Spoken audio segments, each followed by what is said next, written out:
Olá, tudo bem com vocês? Hoje, dia 115 da nossa leitura do Novo Testamento, nós vamos dar início ao livro de Romanos. O livro de Romanos é uma carta escrita pelo apóstolo Paulo às igrejas em Roma. É o 6º livro do Novo Testamento.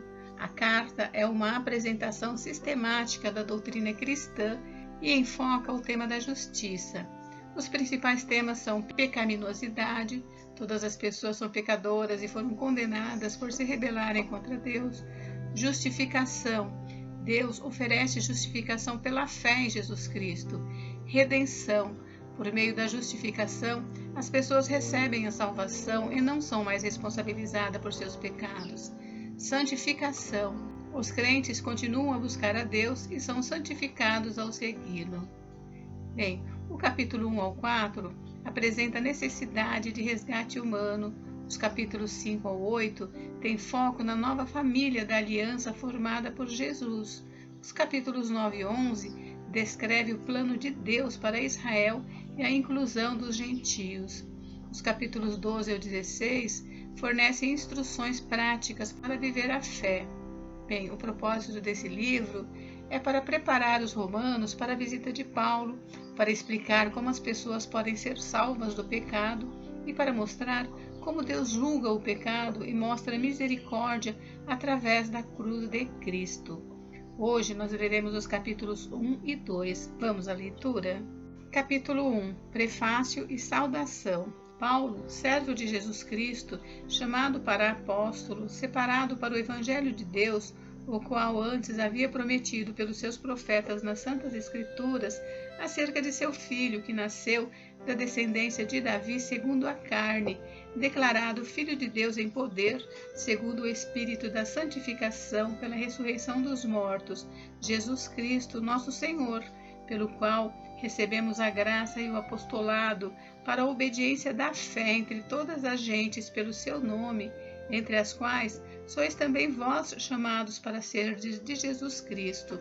A todos os que estáis em Roma, amados de Deus, chamados santos, graça e paz de Deus, nosso Pai, e do Senhor Jesus Cristo. A fé dos romanos. Paulo anela vê-los. Primeiramente, dou graças ao meu Deus por Jesus Cristo, acerca de vós todos, porque em todo o mundo é anunciada a vossa fé. Porque Deus, a quem sirve meu espírito no evangelho de seu Filho, me é testemunha de como incessantemente faço menção de vós, pedindo sempre em minhas orações que, em algum tempo, pela vontade de Deus, se me ofereça a boa ocasião de ir ter convosco, porque desejo ver-vos, para vos comunicar algum dom espiritual, a fim de que sejais confortados, isto é, para que juntamente convosco eu seja consolado pela fé mútua, tanto vossa como minha. Não quero, porém, irmãos, que ignoreis que muitas vezes propus ter convosco, mas até agora tenho sido impedido, para também ter entre vós algum fruto, como também entre os demais gentios. Eu sou devedor tanto a gregos como a bárbaros, tanto a sábios como a ignorantes. E assim, quanto está em mim, estou pronto para também vos anunciar o Evangelho, a vós que estáis em Roma. O assunto da epístola, a justiça pela fé. Porque não me envergonho do Evangelho de Cristo, pois é o poder de Deus para a salvação de todo aquele que crê, primeiro do judeu e também do grego. Porque nele se descobre a justiça de Deus de fé em fé, como está escrito, mas o justo viverá pela fé. A idolatria e depravação dos gentios. Porque do céu se manifesta a ira de Deus sobre toda impiedade e injustiça dos homens que detêm a verdade em justiça. Porquanto o que de Deus se pode conhecer, neles se manifesta, porque Deus lhe o manifestou. Porque as suas coisas invisíveis, desde a criação do mundo, tanto o seu eterno poder como a sua divindade, se entendem e claramente se veem pelas coisas que estão criadas, para que eles fiquem inexcusáveis. Porquanto, tendo conhecido a Deus, não o glorificaram como Deus, nem lhe deram graças. Antes, em seus discursos, se desvaneceram, e o seu coração insensato se obscureceu. Dizendo-se sábios, tornaram-se loucos, e mudaram a glória do Deus incorruptível em semelhança da imagem de homem corruptível, e de aves, e de quadrúpedes, e de répteis, pelo que também Deus os entregou às concupiscências do seu coração, à imundícia, para desonrarem o seu corpo entre si. Pois mudaram a verdade de Deus em mentira, e honraram e serviram mais a criatura do que o Criador, que é bendito eternamente. Amém. Pelo que Deus os abandonou às paixões infames, porque até as suas mulheres mudaram o uso natural, no contrário à natureza.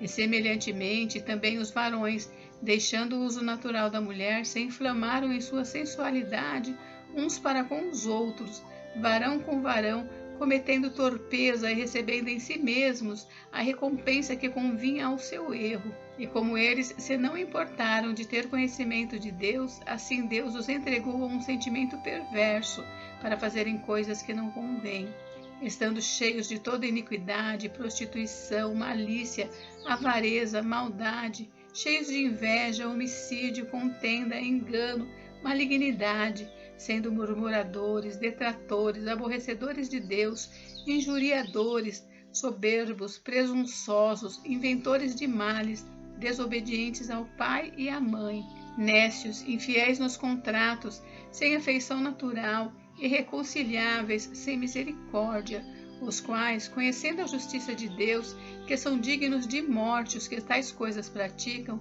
não somente as fazem, mas também consentem aos que as fazem. Romanos capítulo 2. A impenitência dos judeus, a justiça de Deus. Portanto, é inexcusável quando julgas, ó homem, quem quer que sejas, porque te condenas a ti mesmo naquilo em que julgas a outro, pois tu que julgas, faz o mesmo. E bem sabemos que o juízo de Deus é segundo a verdade sobre os que tais coisas fazem. E tu, ó homem, que julgas os que fazem tais coisas, cuidas que fazendo-as tu, escaparás ao juízo de Deus? Ou desprezas tu as riquezas da sua benignidade, e paciência e longanimidade, ignorando que a benignidade de Deus te leva ao arrependimento?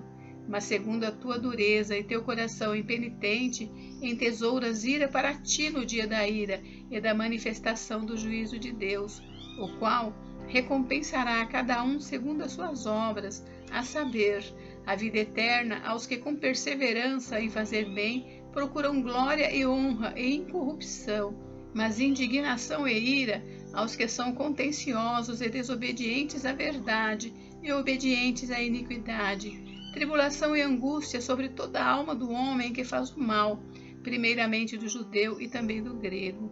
Glória, porém, e honra e paz a qualquer que faz o bem, primeiramente ao judeu e também ao grego. Porque para com Deus não há acepção de pessoas, porque todos os que sem lei pecaram, sem lei também perecerão, e todos os que sob a lei pecaram, pela lei serão julgados. Porque os que ouvem a lei não são justos diante de Deus, mas os que praticam a lei hão de ser justificados. Porque quando os gentios que não têm lei fazem naturalmente as coisas que são da lei, não tendo eles lei, para si mesmos são lei, os quais mostram a obra da lei escrita no seu coração, testificando justamente a sua consciência e os seus pensamentos, quer acusando-os, quer defendendo-os, no dia em que Deus há de julgar os segredos dos homens por Jesus Cristo, segundo o meu Evangelho. Os judeus são inexcusáveis à verdadeira circuncisão. Eis que tu, que tens por sobrenome judeu, e repousas na lei, e te glorias em Deus, e sabes a sua vontade, e aprovas as coisas excelentes, sendo instruído por lei, e confias que és guia dos cegos, luz do que estão em trevas, instruidor dos nécios, mestre de crianças, que tens a forma da ciência e da verdade na lei, tu, pois, que ensinas a outro, não te ensinas a ti mesmo? Tu, que pregas que não se deve furtar, furtas? Tu, que dizes que não se deve adulterar, adulteras? Tu, que abominas os ídolos, cometes sacrilégio? Tu, que te glorias na lei, desonras a Deus pela transgressão da lei? Porque, como está escrito, o nome de Deus é blasfemado entre os gentios por causa de vós. Porque a circuncisão é, na verdade, proveitosa, se tu guardares a lei. Mas se tu és transgressor da lei, a tua circuncisão se torna incircuncisão. Se, pois, a incircuncisão guardar os preceitos da lei, porventura, a incircuncisão não será reputada como circuncisão? E a incircuncisão, que por natureza o é, se cumpre a lei, não te julgará, porventura, a ti, que pela letra e circuncisão é transgressor da lei? Porque não é judeu o que o é exteriormente, nem é circuncisão o que o é exteriormente na carne, mas é judeu o que o é no interior, e circuncisão a que é do coração, no espírito, não na letra, cujo louvor não provém dos homens, mas de Deus.